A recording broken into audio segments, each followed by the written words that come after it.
Pour moi, ce qui est le plus important, c'est l'accompagnement de mes clients. C'est-à-dire que dans leurs projets, moi, je pars du principe qu'on a la chance d'entrer à un moment dans leur vie. C'est super dur parce que je trouve que le métier d'agent immobilier, on l'a toujours dit, c'est un ascenseur émotionnel. C'est-à-dire qu'il y a des jours où on va être à fond, on va avoir 3-4 offres, on a des rendez-vous notaires, et puis le lendemain, on a un coup de fil, tout tombe à l'eau, ça fracasse. Enfin voilà, c'est très très dur à gérer. Entourez-vous des bonnes personnes, n'hésitez pas à les demander de l'aide, n'hésitez pas à proposer votre aide en fait sur ce que vous savez faire.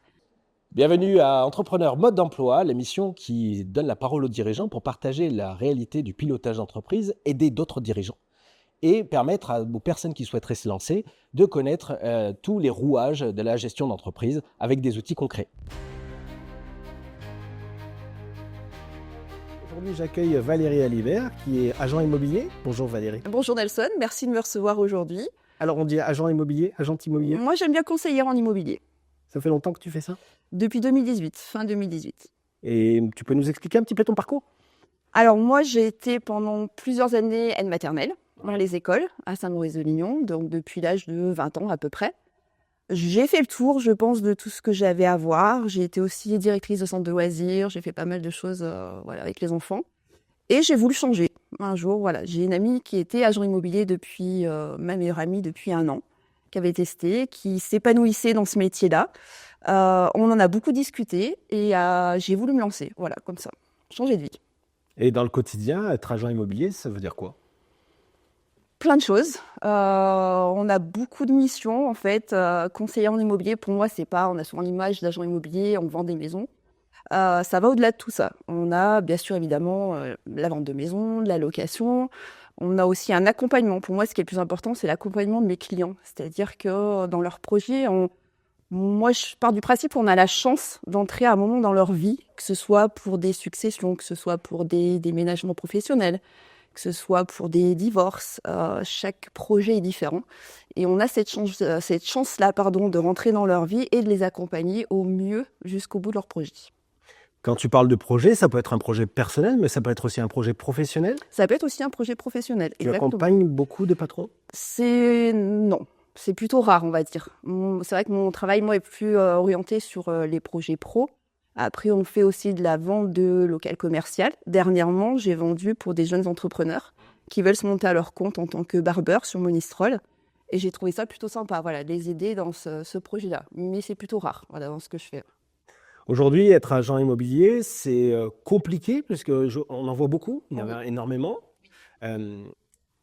Comment tu gères au quotidien la concurrence?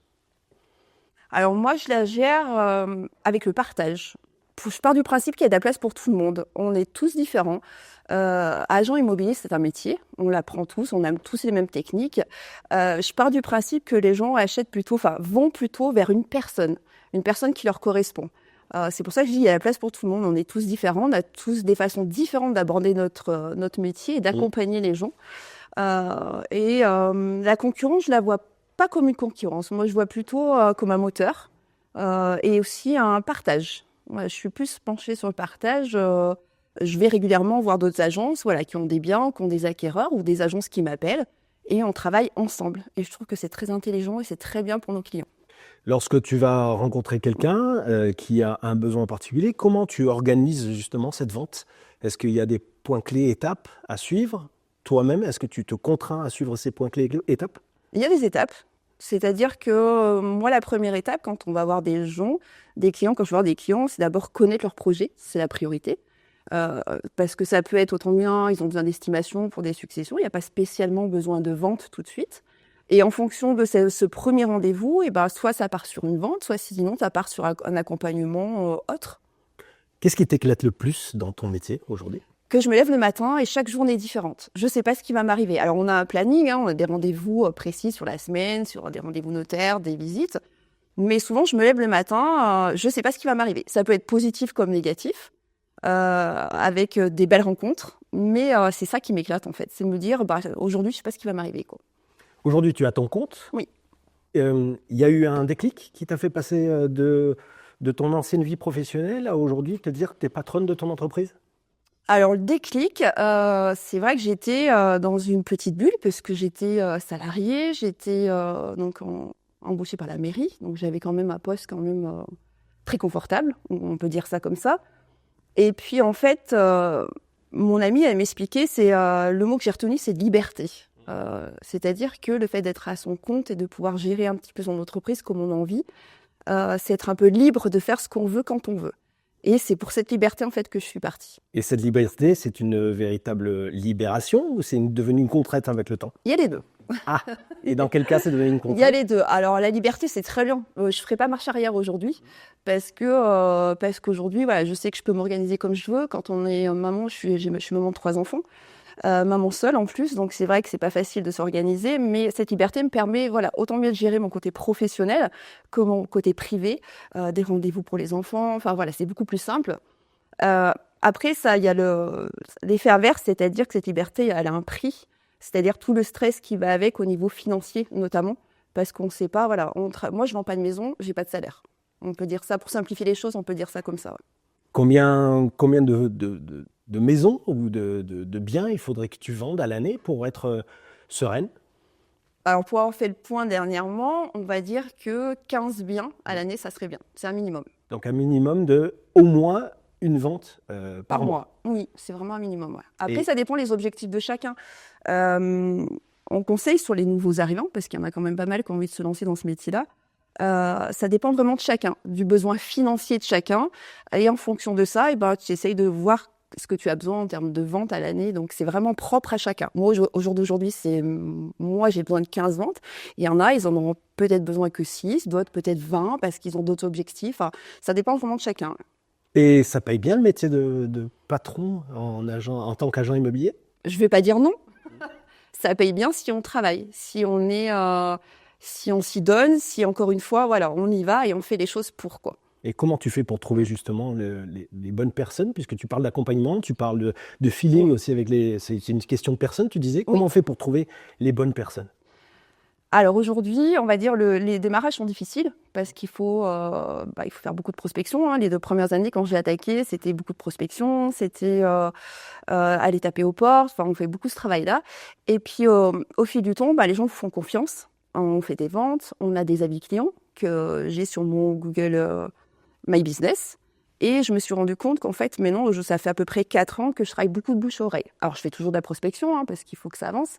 Mais le bouche-oreille, ça aide beaucoup, quoi. Et je pars du principe que je préfère avoir des gens qui m'ont été recommandés, parce qu'ils savent comment je travaille et ils savent vers qui ils vont, que des gens, voilà, que je pourrais aller prospecter, qui ne me connaissent pas. Tu as un local, tu as un magasin où en fait on Pas peut du venir te voir? Non? Pas du tout. Alors, pour le petit parcours, je vais revenir là-dessus. Quand j'ai attaqué dans le réseau IAD France. Et j'ai attaqué au bon endroit. On avait un système de parrainage, donc ma meilleure amie est devenue ma marraine. On avait des formations présentielles et surtout un accompagnement des parrains et des marraines. Donc elle m'a accompagnée, elle m'a appris pas mal de choses et j'étais très très bien formée. Et ça, je suis contente d'être passée par ce réseau-là, qui est quand même un gros réseau et qui est un bon réseau formateur.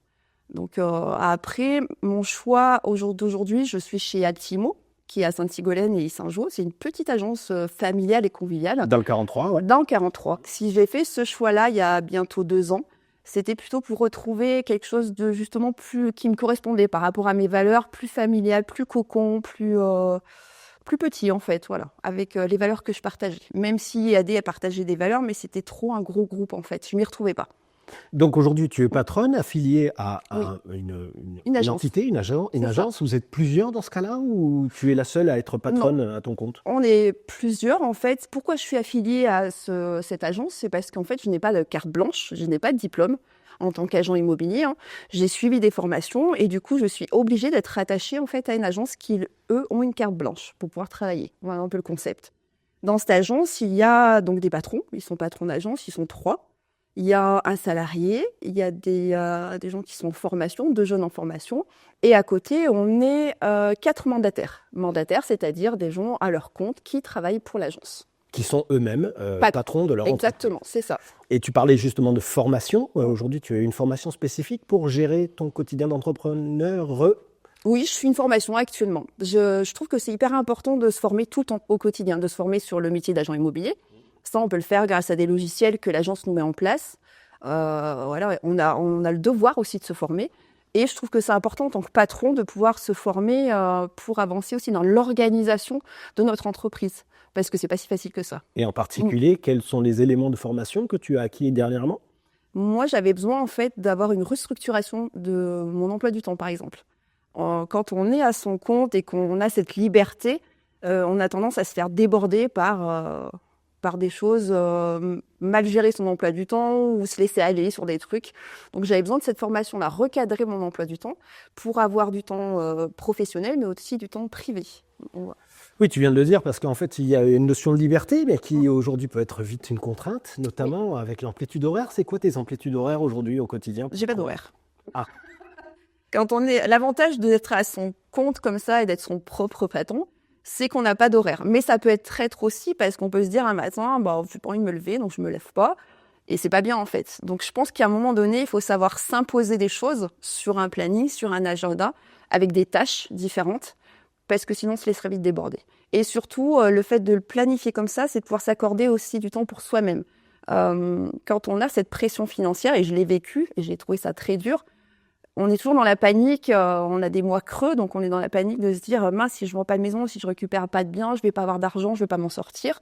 Donc des fois, on arrive à travailler jusqu'à 11h, minuit, sur des dossiers, essayer d'avancer, et ça, c'est pas bien, quoi.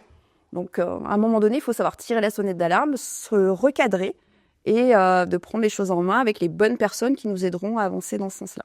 Et justement, tu parlais de ton métier de maman à temps plein, de 3 enfants. Comment tu arrives à intercaler les moments familiaux nécessaires dans ton planning et cette liberté que tu as de gérer ton planning comme tu le veux? J'ai les notes, en fait. J'ai mes enfants une semaine sur 2, donc c'est vrai que j'ai une semaine où je suis plutôt libre, où voilà, je prends pas mal de rendez-vous avec des amplitudes horaires qui sont différentes. Et quand c'est la semaine avec mes enfants qui sont quand même grands maintenant, je note. Je note sur mon agenda, j'ai tel rendez-vous, il faut que je le récupère à tel moment. Et c'est vraiment une question d'organisation de planning, c'est très très important. Comment tu fais pour te faire connaître au quotidien en tant que patronne, mais aussi au-delà de ton activité? Quelles sont les actions concrètes que tu fais au quotidien pour justement qu'on puisse te connaître?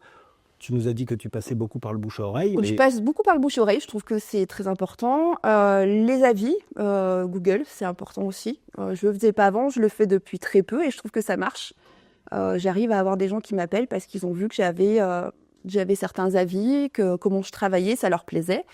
Les réseaux sociaux aussi, je m'y mets un peu, c'est difficile, mais je commence à m'y mettre un peu. Je poste un petit peu des choses assez quotidiennement.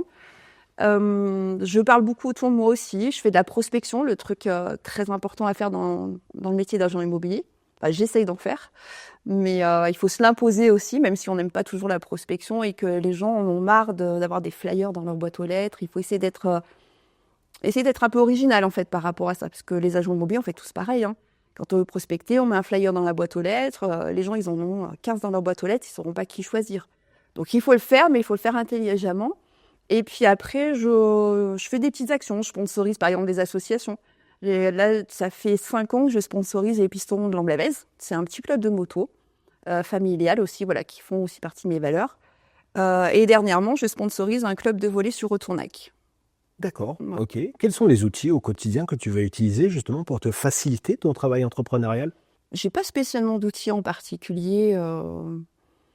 À part des méthodes, en fait, je ne vais pas dire des outils, mais plutôt des méthodes de travail, notamment l'agenda et la planification, mais je n'ai pas vraiment d'outils spécifiques par rapport à ça. Ouais. Sur la partie entrepreneuriale, aujourd'hui, quelles sont tes plus grandes difficultés? Alors, on a noté la partie organisation, gestion du planning, gestion de la liberté, Oui. qui est aussi une contrainte. Est-ce que tu as des points particuliers que tu aimerais développer dans les mois à venir ou dans les années à venir? Plutôt la publicité, ouais, le fait de se faire connaître un peu plus encore. Les moyens, aujourd'hui, on a les réseaux sociaux. Hein. Je pense que c'est le meilleur moyen de toucher les gens, puisque les gens sont vachement attachés à ça. Et ça, c'est quelque chose que je développe un petit peu, mais pour moi, pas assez. Donc, j'aimerais vraiment me former là-dessus et faire des choses concrètes et vraiment spécifiques, particulières. C'est vraiment, en 2025, pour moi, c'était le point, on va dire, à améliorer et me former là-dessus. Ouais. Tu parles beaucoup de formation. Comment tu te formes au quotidien? Alors, grâce à l'agence, on a des logiciels. Ça s'appelle Hector, en fait. C'est un logiciel qui nous permet de travailler nos biens, de les mettre en publication et aussi d'avoir des formations en ligne qu'on fait régulièrement dès qu'on en a besoin. Donc, je me forme principalement comme ça.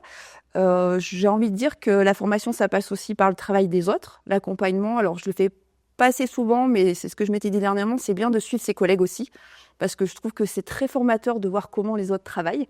On a notre façon de travailler, qui est pour nous la bonne, mais qui est peut-être pas la meilleure. Donc, je trouve que c'est important de pouvoir aussi les suivre, discuter, échanger, comment savoir eux, ils abordent un sujet. Enfin, voilà, moi, je pioche beaucoup des informations au travers des autres et comment ils travaillent. J'échange aussi ma façon de travailler, mais aussi comment eux, ils le font. Ouais. Je trouve que c'est important. Des fois, de voir un petit peu comment fonctionnent les autres, on a l'impression des fois de ne pas être au top. Comment tu gères cette pression-là qu'on peut se mettre à nous-mêmes en tant que responsable de notre propre entreprise, où en fait on n'a pas le droit de flancher, selon ce que tu disais.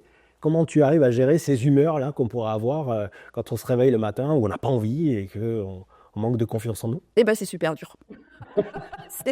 C'est super dur parce que je trouve que le métier d'agent immobilier, ça, on l'a toujours dit, c'est un ascenseur émotionnel. C'est-à-dire qu'il y a des jours où on va être à fond, on va avoir 3-4 offres, on a des rendez-vous notaires, et puis le lendemain, on a un coup de fil, tout tombe à l'eau, ça fracasse. Enfin voilà, c'est très très dur à gérer.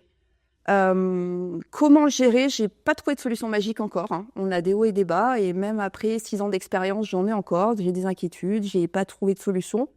La seule chose que j'ai envie de dire, moi, mon réconfort, je le trouve auprès de mes collègues aujourd'hui, parce que justement, je suis passée dans cette petite structure familiale et conviviale où quand ça va pas, je sais que je peux aller au bureau quand je veux, je sais que je peux aller les voir, je peux échanger avec eux sur mes craintes, mes doutes, s'ils ont des solutions ou autres, et ça me fait du bien. Moi, c'est ma façon de faire les choses. Quotidiennement, tu l'as dit, c'est des fois compliqué de pouvoir prendre le recul nécessaire. Comment tu fais pour justement prendre le recul lorsque tu as une mauvaise nouvelle? Un client qui t'appelle et n'est pas content, il te met un coup de pression. Comment tu es en mesure de pouvoir le gérer, ça, de prendre du recul? Alors, on passe par le côté très énervé. Ouais. On se dit, c'est pas possible. On essaye de se poser un petit peu et trouver des solutions. Et s'il n'y en a pas, alors je le fais pas tout le temps, hein, je vais le dire, mais je le fais pas tout le temps, c'est se dire, c'est pas grave. C'est pas grave, on passe à autre chose. J'ai pas envie de me dire que j'ai mal fait les choses, c'est que c'était comme ça et il faut les. Voilà. Si on commence à se dire j'ai mal fait les choses, je pense qu'on va s'engouffrer dans un truc hyper négatif, on va pas s'en sortir. Donc on essaye de trouver des solutions, d'apporter le mieux des solutions. Si au bout d'un moment ça marche pas, c'est que ça marche pas, ça ne peut pas se faire quoi. J'essaye de le gérer comme ça. C'est facile à dire, c'est pas toujours facile à appliquer quoi. J'imagine. Lorsqu'on est libre, comme tu le dis, il y a beaucoup de tâches dans la journée, des bonnes, des mauvaises, Ouais. des plus importantes, des prioritaires. Comment, justement, tu gères ces priorités?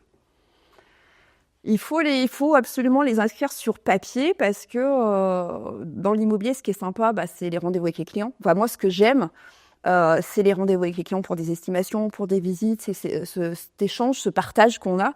Et le côté un peu moins sympa, c'est le côté administratif. Je pense qu'on est tous pareils, la paperasse. Voilà, c'est plus ou moins intéressant. On est devant son ordinateur, on fait son truc. C'est ce que j'aime moins, mais je me l'impose aujourd'hui. Je me dis, il faut que j'apprends à mettre des créneaux sur mon agenda en me disant, ce jour-là, il faut que je fasse de l'administratif parce qu'il faut que j'avance sur ça et parce qu'il faut le faire, c'est obligé, quoi. Quand tu parles d'administratif, c'est de la gestion de dossier ou c'est de la gestion comptable, administrative? Il y a plein de choses. C'est la gestion de dossier. Donc, on passe quand même par des estimations ça prend à peu près 2 à 3 heures, les estimations d'une maison. Hein. C'est la gestion des dossiers pour le notaire aussi également. La gestion des visites, les retours clients, donc ça fait quand même beaucoup de choses, mais la gestion de son entreprise également, donc ça passe par la compta. Tous les trimestres, on a de la compta à faire, de la compta à suivre, le traitement de mail, le traitement de publicité, on a beaucoup de choses à faire en fait côté administratif. Ouais. C'est quoi le plus compliqué Pour moi, dans l'administratif? la compta. La compta? Ouais, Pourquoi? c'est pas trop mon truc, les chiffres. Ouais. Alors après, voilà, il faut être entouré par un bon expert comptable. C'est pas compliqué en soi, hein, ça reste quand même assez simple, mais voilà, c'est le fait de le faire en fait. Quand on n'aime pas quoi. C'est surtout ça. Sur le métier en lui-même, tu es quelqu'un qui est habitué aux chiffres. Oui. Les entrepreneurs sont aussi habitués aux chiffres parce que c'est un peu leur quotidien. Mm. Quelle est l'astuce que tu pourrais leur donner pour mieux gérer les chiffres? Parce que toi, tu en vois des gros. Des gros, ouais. Comment tu fais pour justement être zen avec cette notion d'argent et de gros argent? Eh ben, j'en sais rien. Je me suis jamais posé la question. Oui, mais ça peut être intuitif. Ouais, je sais pas. Enfin, on voit passer, c'est vrai, ces chiffres, on voit passer ces grosses sommes. Quand on touche des commissions, les gens nous disent toujours ouais, vous touchez des grosses commissions. Je suis d'accord. Alors déjà, je vais mettre un poids là-dessus, c'est-à-dire que oui, ça fait des gros chiffres en termes de commissions. Des fois, on part de 10, 15 000 euros de commission d'agents immobiliers. Il faut savoir que c'est pas ce qu'on touche dans notre poche. Au final, quand on enlève ça, plus ça, plus ça, plus ça, on peut bien baisser moitié. Mais ça reste quand même quelque chose d'intéressant et de gros chiffres. Comment je le gère En fait, je me pose pas de questions, je crois. Vraiment. Oui, tu l'as dit parce que, en effet, entre ce que tu touches en chiffre d'affaires et ce qu'il y a réellement dans ta poche, on oublie la plupart du temps toutes les charges et toutes les taxes que l'on a entre-temps. Est-ce qu'aujourd'hui, pour une vente, le temps que tu y passes, ça se justifie, le prix? Alors, c'est super compliqué à répondre à cette question parce que entre une vente qui va se passer, on va sortir un super bien, super intéressant, avec une grosse commission, ça va se vendre en une semaine. J'ai envie de te dire, c'est bien payé parce que le travail, on l'aura fait rapidement, on n'aura pas fait 50 visites. Enfin, voilà. Par rapport à un dossier d'une maison un peu plus difficile, avec une petite commission qui sera moindre, on va passer 15-20 visites, on va user de l'essence, on va user du temps. À ce moment-là, on va se dire, ouais, finalement, j'ai pas gagné grand-chose. Mais c'est un mélange de tout, en fait. Je trouve que c'est une harmonie entre tout ça, entre tout ce qu'on peut trouver dans notre métier, entre la vente facile et la vente moins facile. En tout cas, ce qui est important, c'est d'y accorder la même énergie et le même temps, on va dire, entre guillemets. Ouais. C'est hyper important, quoi. Combien de temps il faut pour pour accéder au bien de nos rêves? Oh là là. Ça dépend les rêves de chacun. Ça dépend. Ça dépend ce que tu appelles le rêve, quoi, en fait. Est-ce qu'il y a un délai minimum, en fait, sur lequel je peux pas aller en dessous? Si jamais demain je venais te voir pour un local commercial, par exemple, Ouais. il faudrait que j'attende un certain temps? Oui, on a déjà on a le temps d'une vente. Hein. Une vente, c'est tu fais une visite, tu fais une offre. Entre l'offre et vraiment le moment où tu vas pouvoir rentrer dans le bien, il va se passer 4 mois à peu près. Voilà, donc il y a quand même un minimum. C'est la base. Ça peut être plus rapide, mais en général, il faut compter 4 mois. Quels sont les conseils que tu pourrais donner à un entrepreneur qui chercherait un local commercial ou des bureaux? Ouais. Quels sont les points sur lesquels il faudrait qu'il fasse attention?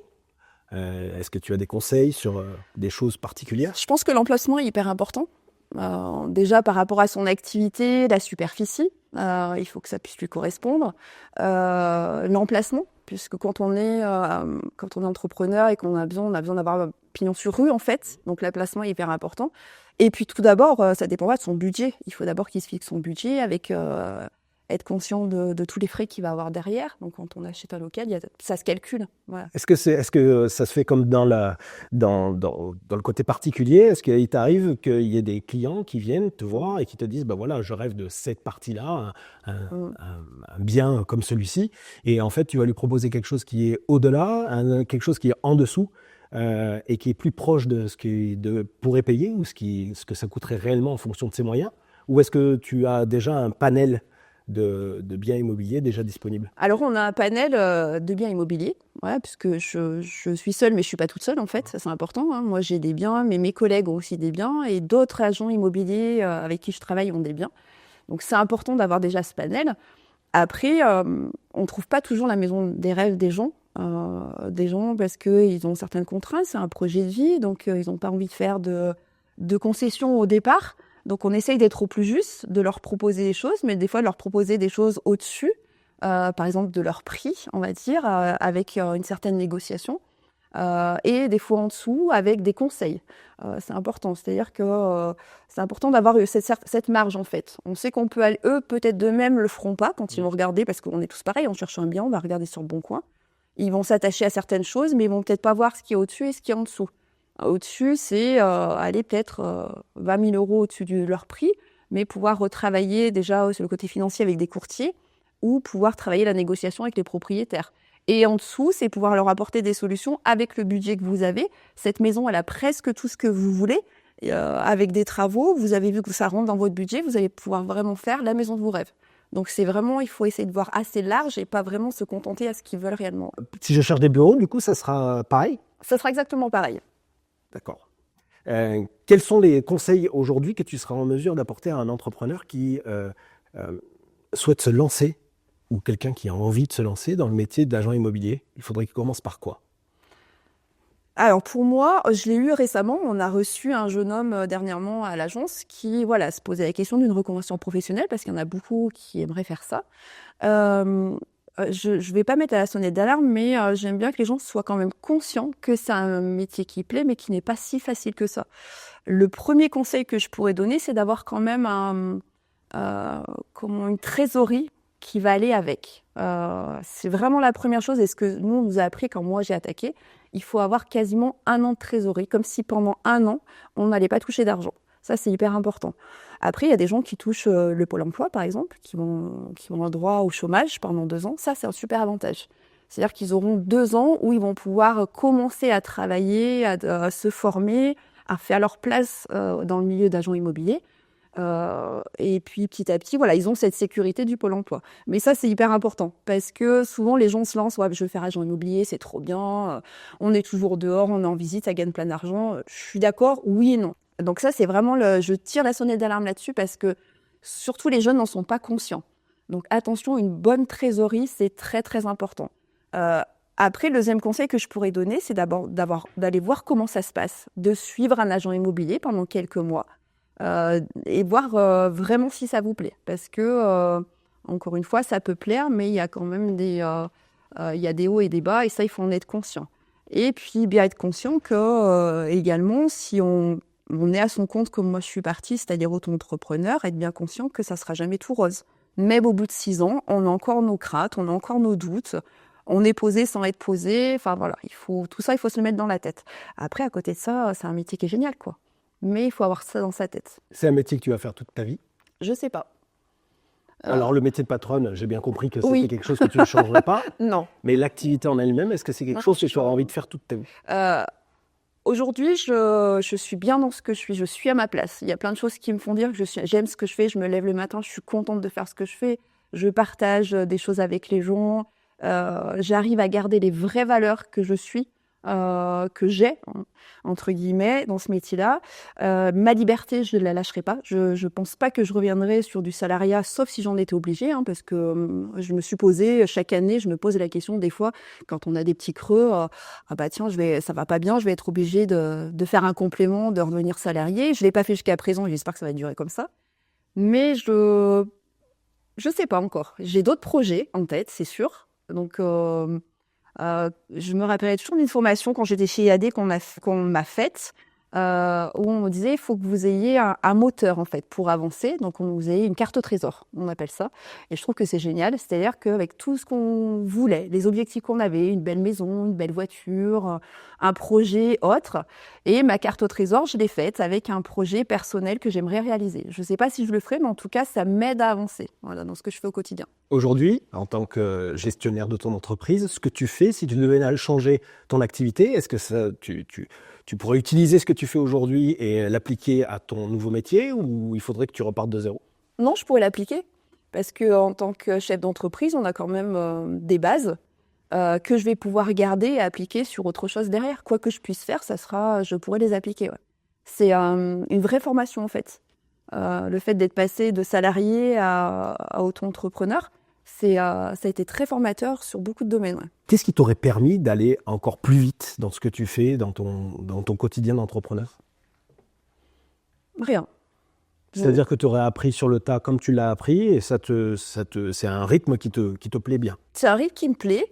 Je pense pas qu'il y ait autre chose qui aurait pu m'aider à avancer mieux, parce que encore une fois, j'étais vraiment au bon endroit pour attaquer quelqu'un qui n'a pas fait d'études dans le domaine du commercial, parce que je n'avais rien à voir avec le commerce, je ne connaissais rien au commerce.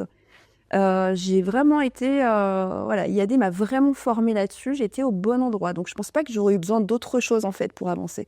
Après, c'est vraiment, quand on est patron, c'est vraiment soi-même en fait. On avance comme on a besoin d'avancer et comment on est. Il n'y a personne derrière qui va vous dire tu fais pas ça comme il faut, il faudrait que tu fasses. Je sais pas comment l'expliquer. On est son propre patron, donc on avance à son rythme et comment on a besoin d'avancer aussi. Donc être patron, c'est traverser le désert seul? Oui, dans un sens, oui. On est seul face à ce qu'on veut et à l'objectif qu'on se donne, parce que c'est son propre objectif. Mais on n'est pas seul parce qu'il ne faut pas être seul. Il faut être entouré quand même autour de gens qui peuvent vous aider à atteindre cet objectif. Pour moi, je le vois comme ça. C'est ma vision. Et c'est quel type de personnes? C'est d'autres patrons qui peuvent t'accompagner là-dedans? Je pense que d'autres patrons, aller chercher les infos quand on en a besoin, oui, d'autres patrons, des collègues de travail. Enfin, il faut vraiment aller chercher quand on a besoin. Voilà, quand on sent qu'on stagne, en fait, qu'on a des difficultés. C'est là où il ne faut pas rester seul. C'est-à-dire que ces gens-là vont vous permettre à vous donner des petits outils, des choses clés qui, eux, leur ont permis d'avancer, d'aller plus loin et qui vont vous permettre d'atteindre votre objectif. Mais encore une fois, voilà, il y a vraiment les deux. On est seul sans être seul.